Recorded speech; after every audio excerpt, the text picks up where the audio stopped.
Anda masih bersama kami di Klik Indonesia Pagi. Saudara, hari ini 4 Februari 2021, masyarakat dunia kembali memperingati Hari Kanker Sedunia. Namun peringatan Hari Kanker Sedunia saat ini berlangsung di tengah pandemi COVID-19. Ya, tema Hari Kanker Sedunia adalah I am and I will, yang diartikan sebagai komitmen dalam diri untuk melakukan sebuah tindakan. Sedangkan subtemanya adalah Together, All Our Actions Matter. Dan dengan harapan 2021 semua masyarakat bisa bersama-sama melakukan sesuatu karena semua tindakan kita adalah penting.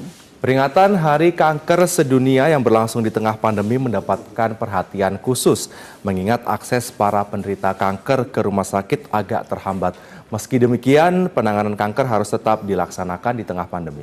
Ya, dan untuk mengelaborasi lebih dalam masalah ini, kami telah terhubung secara daring dengan Profesor Suhartati Gondohowiardjo, Ketua Perhimpunan Dokter Spesialis Onkologi Radiasi Indonesia atau PORI.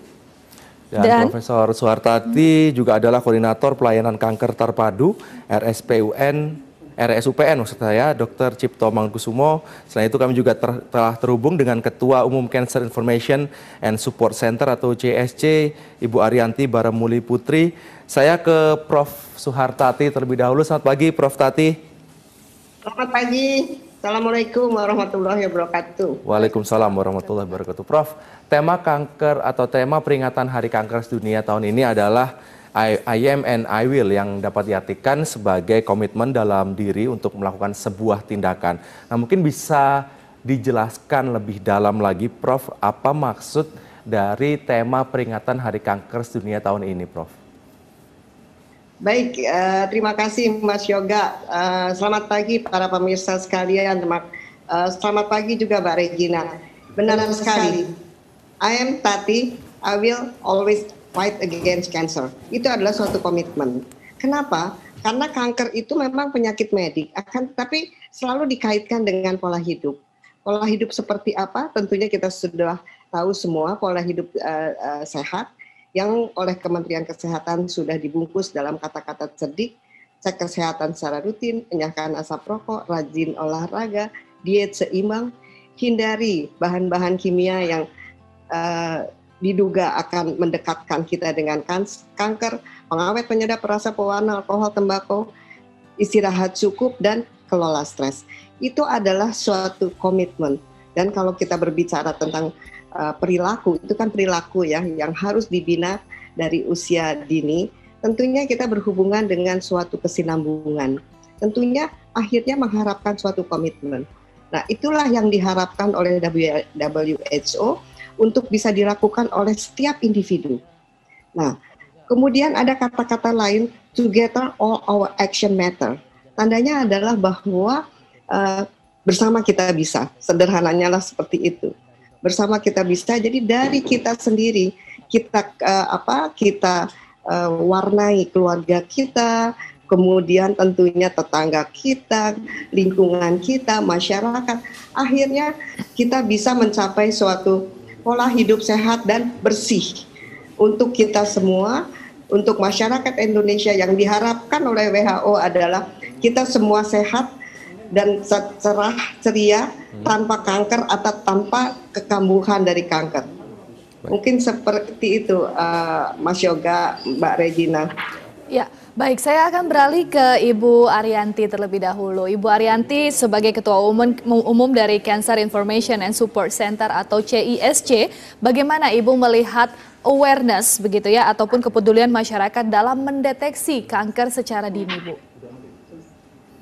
Ya, kalau kita bicara tentang awareness, tentunya 5 tahun terakhir ini sangat meningkat ya. Tetapi baru di lingkungan kota-kota besar, karena memang kondisi Indonesia ini kan geografis, sehingga kami sebagai pasien juga menjalani suatu training, TOT, TOS, training of speaker, supaya kami menjadi agen perubahan dan diharapkan ini dapat ditularkan kepada seluruh masyarakat sehingga penyampaian untuk cegah kanker dengan pola hidup sehat dan bersih ini bisa mencapai ke seluruh masyarakat di Indonesia. Baik. Prof, tadi menarik tadi Bu Ariyanti menjelaskan bahwa awareness saat ini masih terbatas di kota-kota besar di Indonesia. Nah, kemudian apakah memang sosialisasi tentang bahaya kanker ini masih kurang menjangkau daerah-daerah di luar kota besar atau seperti apa, Bu? Atau Prof? Sebenarnya tentunya ini adalah suatu program harus merupakan suatu program pemerintah, program nasional. Nah, apa yang kita bisa lakukan sebagai individu pengamat kanker adalah kita melakukan hal yang similar dengan network yang kita punya. Ibu Yanti mempunyai network ke daerah dengan nama CISC, dan kami juga mempunyai network-network ke daerah melalui perhimpunan-perhimpunan profesi yang kita miliki, yang kita himbau untuk selalu memberikan awareness kepada masyarakat tentang sebenarnya awareness-nya apa sih yang harus dikasih tahu, kan seperti itu kan, adalah awareness tentang bagaimana kita menemukan dini gejala pada diri kita bahwa kita mungkin terkena kanker yang kita sebut sebagai, itu pun sudah dilakukan suatu penyederhanaan zaman dulu sekali oleh Yayasan Kanker Indonesia, dikenal sebagai waspada, yaitu waktu buang air besar, buang air kecil, ada perubahan atau gangguan, alat pencernaan terganggu dan susah menelan, suara serak dan batuk tidak sembuh, payudara atau tempat lain ada benjolan, andeng-andeng yang berubah menjadi gatal dan besar, darah dan lendir yang abnormal keluar dari tubuh, dan adanya koreng atau borok. Jadi kalau ada gejala-gejala seperti itu, cepat memeriksakan diri ke fasilitas kesehatan dan juga awareness untuk melakukan pengobatan bila terdiagnosa tentang kanker. Barangkali, dan itu terus sebenarnya kita kumandangkan juga, tentunya hal seperti ini yang kita lakukan sekarang mudah-mudahan juga akan tercapai ke daerah-daerah kecil. Barangkali seperti itu, Mas Yoga. Ya, baik. Prof, selain membahas terkait dengan awareness sendiri untuk mendeteksi dini kanker, kita akan membahas secara pengobatan begitu. Saya akan kembali kepada Ibu Yanti. Bu Yanti, sebetulnya hambatan apa saja sih Bu yang dialami masyarakat dalam mengobati kanker? Seperti yang kita ketahui infonya obat kanker ini masih cukup mahal. Nah, apakah ada subsidi khusus begitu Bu untuk obat kanker ini sendiri? Ya, kita apresiasi sekali ya sama pemerintah karena sudah ada program JKN dengan BPJS Kesehatan. Pasien kanker ini sangat-sangat terbantu. Namun memang sistemnya itu berjenjang. Padahal kanker ini memerlukan pengobatan yang diagnosisnya tepat dan cepat, juga pengobatan yang berlangsung dengan sesuai dengan jadwalnya. Jadi di sini kita ada masalah, sekali lagi saya bilang masalah geografis ya di Indonesia ini, dan sistemnya juga supaya bisa direvisi agar supaya untuk pasien kanker yang diduga memiliki faktor resiko atau gejala kanker ini bisa langsung ke rumah sakit yang ada dokter onkologinya. Prof Tati, saya kembali ke Prof Tati. Kita semua mengetahui bahwa saat ini seluruh dunia termasuk Indonesia tengah dilanda pandemi COVID-19. Nah, kemudian bagaimana cara memperingati Hari Kanker Sedunia ini di tengah pandemi COVID-19 saat ini? Ya Mas Yoga, terima kasih. Memang kan tergantung niat kita gitu. Tidak ada rotan akar pun jadi. Jadi kita tetap lakukan. Kita tetap, karena memang tujuan kita adalah memberikan awareness kepada masyarakat. Juga sebenarnya bukan hanya tanggal 4 ini loh, tapi sepanjang tahun kita lakukan, tetapi gongnya setiap tanggal 4 Februari ini. Kita lakukan berbagai kegiatan, misalnya nanti siang akan ada webinar. Kemudian kita melakukan sesuai dengan anjuran WHO yang disebut sebagai media campaign, 21 Days Impact of Cancer Challenges. Itu juga kita lakukan melalui media, apa-apa aja yang harus diketahui oleh masyarakat tentang kanker, kita sosialisasikan. Kemudian juga untuk kebersamaan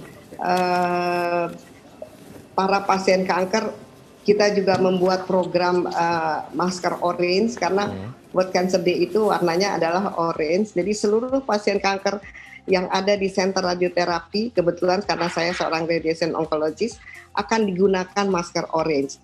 Dan juga kita akan melaunching satu buku, 250 pertanyaan. Jadi yang akan nanti ada di mana aja tanya jawab seputar kanker, jawaban para ahli.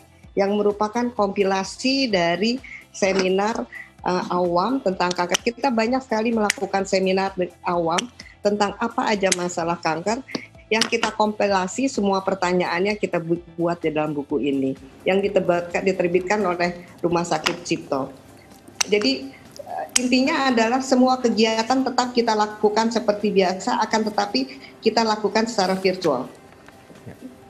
Iya, baik. Jadi segala kegiatannya dilakukan secara virtual begitu ya. Nah, kalau dari CISC sendiri, Ibu Yanti bagaimana untuk memaknai Hari Kanker Sedunia ini di tengah pandemi COVID-19, Bu?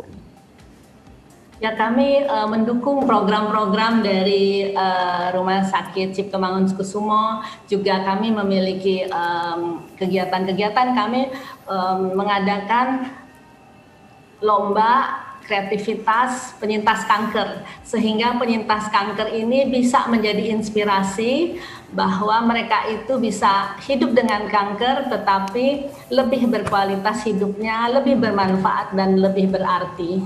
Dan itu semua juga secara virtual. Baik, Prof Tati, ketika kita berada di tengah pandemi COVID-19 saat ini tentunya kapasitas rumah sakit pun sangat terbatas. Nah, kemudian apakah ada keterbatasan dan kesulitan penanganan pasien kanker di tengah membludaknya pasien COVID-19 saat ini di rumah sakit, Prof? Kalau ditanya ada, pasti ada. Akan tetapi yang kita usahakan adalah bagaimana kita tetap memberikan pelayanan yang berkualitas. Jadi kualitas dari pengobatan terhadap pasien tetap dipertahankan dengan menjaga kesehatan dari tenaga kesehatan. Intinya adalah semua pasien yang sedang berobat harus terus berobat. Pasien emergency harus diobati. Pasien yang dikonsultasikan misalnya kepada kami, karena saya dari Departemen Radioterapi atau Onkologi Radiasi Rumah Sakit Cipto Mangunkusumo, maka akan kita jadwalkan sesuai dengan kemampuan kami. Dan memang ada beberapa penyesuaian dalam indikasi dari pengobatan yang bersifat nasional, bersifat internasional. Jadi kita ikuti standar-standar internasional bagaimana kita mengurangi paparan antara dokter dengan pasien. Dan juga semua penyesuaian kita lakukan dari mulai pasiennya, mungkin pasien sekarang kalau datang harus pakai lewat triase, diperiksa termometer, dilihat pakai masker atau tidak, harus ada tes COVID-nya, pengantarnya tidak boleh lebih dari satu, dan harus tetap itu, dan pengantarnya juga harus mempunyai tes yang sama, menggunakan masker, ruang duduknya berjarak, kemudian juga dari aspek petugasnya harus ada pakai APD lengkap, kemudian ada shift yang tidak boleh ketemu. Jadi semua penyesuaian dilakukan baik dari petugas maupun pasien yang datang dan juga fasilitas. Fasilitasnya setiap hari harus dilakukan desinfektan dan sebagainya. Intinya adalah satu, kita tidak boleh menurunkan kualitas pengobatan yang kita berikan, akan tetapi dengan memperhatikan protokol kesehatan pencegahan COVID. Bahkan kalau kita harus melakukan radiasi pada pasien COVID, kita lakukan dengan prosedur khusus. Pasien terakhir di hari itu, setelah itu semua pakai APD lengkap. Kemudian setelah itu ruangan itu bukan ruangan, segedung itu harus dilakukan general cleaning. Itu pun kita lakukan. Nah, terakhir adalah mengenai indikasi. Nah, indikasinya ada juga yang tadi saya katakan, penyesuaian yang didasarkan pada standar internasional.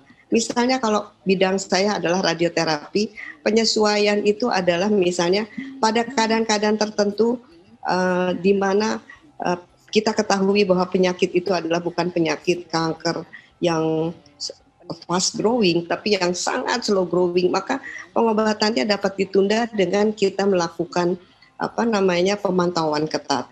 Kemudian yang biasa kita berikan 30 kali bisa dapat dilakukan penyesuaian bukan dikurangi dosisnya menjadi 16 sampai 20 kali dengan penyakit. Itu adalah standar internasional yang juga dilakukan di negara-negara yang terkena dengan COVID.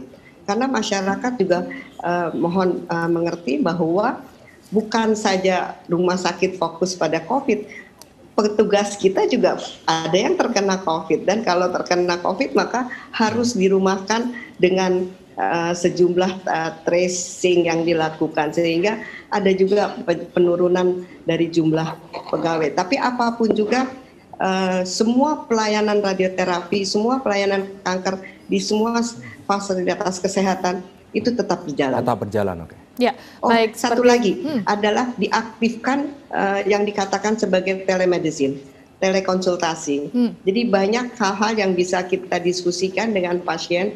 Misalnya pasien kontrol tidak ada gejala, kemudian dapat menghubungi kami by phone, melalui telepon, itu pun kita lakukan. Ya, baik. Prof. Tati, berarti seperti yang disampaikan tadi bahwa kualitas untuk pengobatan tetap diutamakan namun dengan tetap menjaga protokol kesehatan, begitu ya Prof. Nah, kita kembali ke Ibu Yanti sendiri, membahas mengenai pengobatan di tengah pandemi COVID-19 ini, Bu Yanti. Di tengah pandemi, apa sebetulnya yang seyogyanya harus dilakukan oleh pasien dari kanker ini sendiri, Bu? Ya, kalau dari sisi pasien ya, pada awalnya pandemi COVID itu banyak sekali yang sangat khawatir untuk ke dokter dan ke rumah sakit.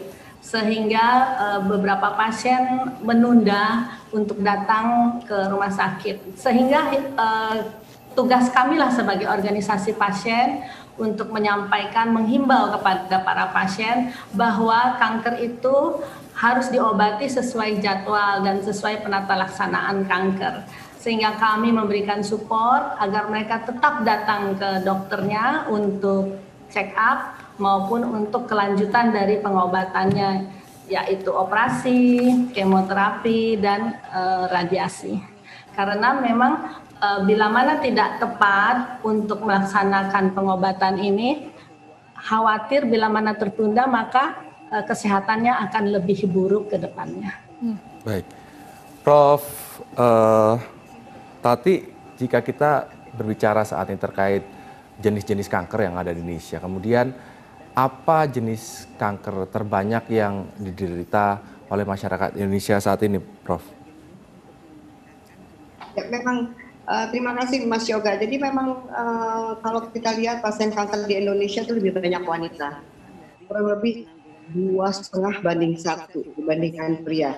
Kenapa? Karena kanker yang tertinggi adalah kanker payudara. Wah, Bu Yanti kan survivor kanker payudara ya, dan juga kanker mulut rahim. Kemudian baru diikuti dengan kanker paru-paru, kanker usus, kemudian kanker liver dan kanker nasofaring. Jadi itu adalah kurang lebih 5 besar dari kanker yang ada di Indonesia. Dan angka kejadian kanker di Indonesia itu kurang lebih 1,3 di antara 1.000. Jadi saat ini ada kurang lebih sekitar 274.000 pasien kanker tiap tahunnya yang ada di Indonesia. Jadi seperti itulah kurang lebih keadaan distribusi atau dari pasien kanker yang ada di Indonesia. Iya, baik Prof. Tati, berarti untuk kanker sendiri, kanker payudara memang menempati di posisi pertama begitu ya sebagai penderita terbanyak. Nah, berbicara mengenai banyak penderita kanker payudara di Indonesia sendiri, saya kembali ke Ibu Yanti sebagai cancer survivor juga. Ibu Yanti, apa sih Bu yang harus dilakukan? Bagaimana cara mendeteksi dini kanker ini sendiri, khususnya juga kanker payudara? Dan boleh terakhir Ibu untuk himbauannya kepada masyarakat Indonesia. Ya, jadi memang yang diperlukan sekali adalah edukasi. Karena sekarang apalagi dengan adanya internet, banyak sekali informasi-informasi tanda kutip ya maaf, jualan iklan obat. Nah, saya menghimbau supaya masyarakat marilah kita berobat ke dokter, ke ahlinya, yaitu ke rumah sakit atau puskesmas terdekat. Karena bila mana kanker itu diobati secara dini, maka tingkat kesembuhannya akan lebih tinggi. Nah, himbauan saya supaya dalam masa pandemi COVID ini para masyarakat semuanya lebih aktif, lebih kreatif. Marilah kita tetap menjaga kesehatan dengan yang tadi disampaikan, pola hidup sehat, dan juga jagalah kebersihan dan patuhi protokol kesehatan. Dan untuk para pasien, mari kita semangat dan tetaplah jalani pengobatan sesuai jadwal. Oke. Kalau dari Prof. Tati mungkin terakhir imbauan kepada masyarakat selain kita berbicara masalah pola hidup sehat, apa yang harus dilakukan oleh masyarakat agar terhindar dari penyakit kanker ini, Prof? Ya, sebenarnya yang pertama kita mengharapkan untuk menghimbau adalah kepada pimpinan kebijakan untuk melakukan germas. Sebenarnya Bapak Presiden sudah menginstruksikan instruksi Presiden nomor 1 tahun 2017 tentang gerakan masyarakat sehat. Kalau itu dijalankan secara lintas kementerian itu akan suatu yang bagus sekali. Kita bisa jalan keluar tenang, tidak ada asap rokok, ada jalan-jalan yang kita bisa melakukan jogging dan sebagainya.